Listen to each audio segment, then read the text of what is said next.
50 दिन के बाद पहली बार इस्तीफ़ा देने के बाद, कुर्सी छोड़ने के बाद धनखड़ साहब कैमरे पे आते हैं,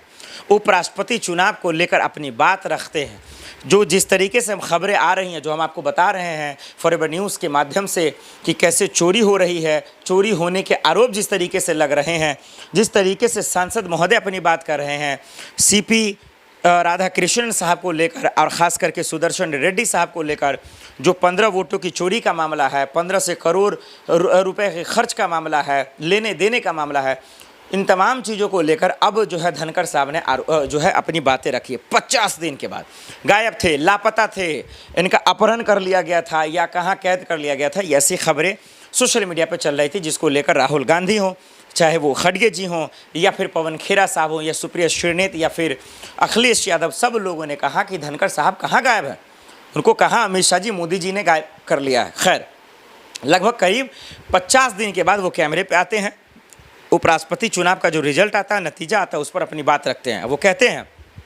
कि सीपी राधाकृष्णन साहब को बहुत बहुत बधाई, जो जीत उन्होंने दर्ज की है उसके लिए बधाई, और उम्मीद करते हैं कि इस संवैधानिक पद पर वो निष्पक्ष होकर अपना फैसला करेंगे और जो भी घटना होगा देश में उसके खिलाफ निष्पक्ष होकर बोलेंगे, यानी पाटीदारी नहीं करेंगे और उसमें जो है कोई भी लेन देन का मामला नहीं आएगा, यानी कि एक तरफा बायस्ड होने की खबरें नहीं आनी चाहिए। खैर, ये अच्छी बात उन्होंने कही, क्योंकि आखिरी 1 साल में जिस तरीके से धनखड़ साहब ने अपनी बातें रखी, सरकार से सवाल उठाए, कृषि मंत्री के साथ जो उनकी वार्ता हुई, जो बातचीत हुई, दिल जीतने वाला था। उन्होंने बताया कि देश में अगर नेता, मंत्री, संवैधानिक पद पर बैठे लोग अगर दुरुस्त हो जाएं, सही हो जाएं,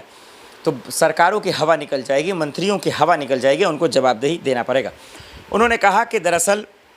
जो है उनको बहुत बहुत बधाई, और ये तमाम बातें उन्होंने कही, क्योंकि हम और आप जानते हैं धनखड़ साहब की छुट्टी क्यों हुई, उनको पद से क्यों हटा दिया गया। क्या वाकई में वो तबीयत खराब था उनका? बिल्कुल भी नहीं। ये बात आप जानते हैं, ये बात देश के जानकार भी कह चुके हैं कि ऐसा बिल्कुल भी नहीं। भले ही सरकार ये कह रही थी, अमित शाह जी भी कह रहे थे कि उनका स्वास्थ्य ठीक नहीं था, वो बीमार थे, लेकिन सरकार बीमार है, सरकार का सिस्टम बीमार है, उनका मानसिकता बीमार है, उनका दिमाग खराब हो गया है, इसीलिए ऐसे उपराष्ट्रपति को हटा दिया गया था और धनखड़ साहब की कुर्सी छीन ली गई थी, उनका इस्तीफा हो गया था, क्योंकि वो खुल्लम खुल्ला जस्टिस यशवंत वर्मा जैसे जजों के खिलाफ वो बात कर रहे थे,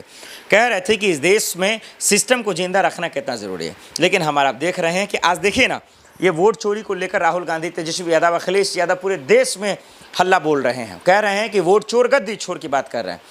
लेकिन इसके बावजूद सरकारों पे फ़र्क नहीं पड़ रहा है। और देखिए, जब पार्लियामेंट के अंदर जब वोट हो रही है, जब चुनाव हो रहा है, उपराष्ट्रपति पद का चुनाव हो रहा है, उसके लिए वोटिंग हो रही है, तब जाकर क्रॉस वोटिंग को लेकर, वोट चोरी को लेकर और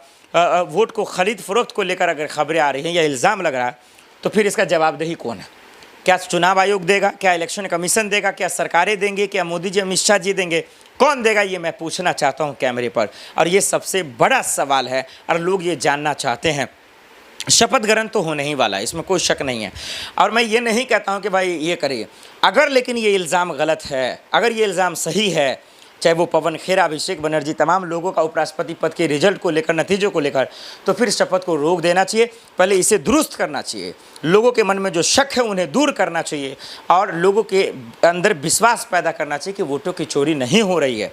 वोटों की चोरी का इल्ज़ाम गलत है, और ऐसे नेताओं को जेल में डाली, चाहे ऐसे सांसदों को भी जेल में डाली जाए, चाहे वो अभिषेक बनर्जी हों, पवन खेरा साहब हों, या जो भी इस तरीके का इल्ज़ाम लगा रहे हैं, क्योंकि संवैधानिक पद को लेकर, संवैधानिक संस्था को लेकर कोई भी मन में शक और शोभा नहीं होना चाहिए, और ये जिम्मेदारी संवैधानिक पद पर बैठे लोग जो इन दिनों चला रहे हैं उनकी है। लेकिन हमारा तमाशा और हकीकत को जान रहे हैं, और आप बेहतर जान रहे हैं, क्योंकि जनता से बड़ा ना कोई अदालत है और ना अदालत बन सकता है। आप कमेंट कर बताइए कि उपराष्ट्रपति पद को लेकर, चुनाव के नतीजों को लेकर जो आरोप लग रहे हैं, धांधली और घोटाले को लेकर, चोरी को लेकर, वो सही है या गलत है? हमें कमेंट कर जरूर बताइएगा। फॉरवर्ड न्यूज़ देखने के लिए बहुत बहुत शुक्रिया, धन्यवाद।